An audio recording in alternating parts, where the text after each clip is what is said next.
Good morning. This Sunday is an important Sunday. It's got three sort of meanings in the church. It's the end of the Christian year, the last Sunday after Trinity. Next Sunday we start Advent, we start a new Christian year, a new start, new beginnings, an adventure. What will the new year hold for us all? So, the end of the Christian year. It's also a Sunday which, since 1925, has been known as Christ the King Sunday. It's the last Sunday of the Christian year, and the Pope at that time decided that it would be Christ the King Sunday. And 1925 was a very difficult time. It had just seen the end of the most terrible and horrific war with the loss of so many, many lives. It was a time when everybody wanted peace. What was happening?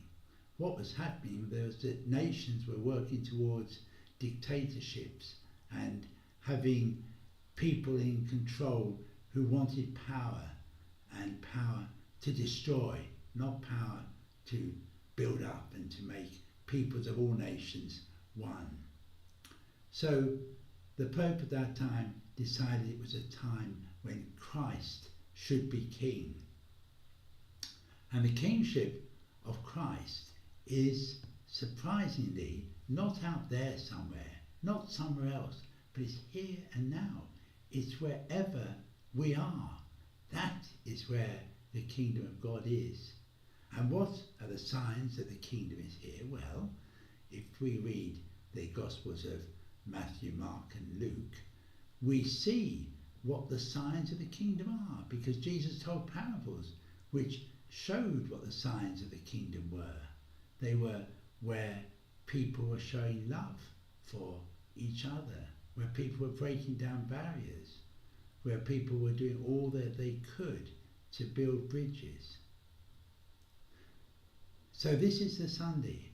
Yes, the last Sunday of the Christian year, a time to look back, but a time to look forward, the time to remember that this is the Sunday when we remember Christ as King, and we remember that the kingdom of Christ is here and now.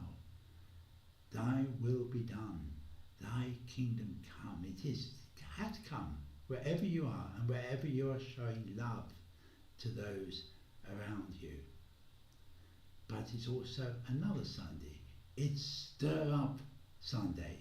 We have that wonderful collect which we use today after communion, almost at the very end of our service. And that's very appropriate because people are just preparing to go out and get on with their lives. And it says, and stir up the hearts and minds of people so that we may show forth good fruits, and good fruits in plenty. So, what about you and what about me? How are we going to stir ourselves up?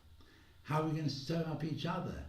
How are we going to stir up the churches and the communities and the families of which we're a part? Well, that is what you have got to decide. But do make a decision.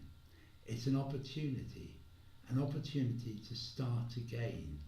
We always hope that will happen, of course, in our services, because we have a confession right at the beginning of our service, and it's a time when we are forgiven that we can start anew with our lives. So, God bless you. This Sunday, which marks the end of another Christian year.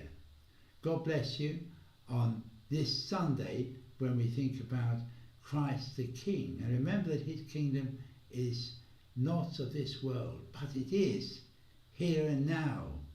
It is wherever people are showing love and compassion and hope to others. So, God bless you on this, the last Sunday of the Christian year. God bless you on this Sunday when we remember that Christ is King here and now, that you are called to be the new kingdom. And God bless you where we remember this Stir Up Sunday, and may you find something at this time to change so that we may have a better world, because you have started it by becoming more loving, more giving, more hopeful. God bless you, and I look forward to speaking to you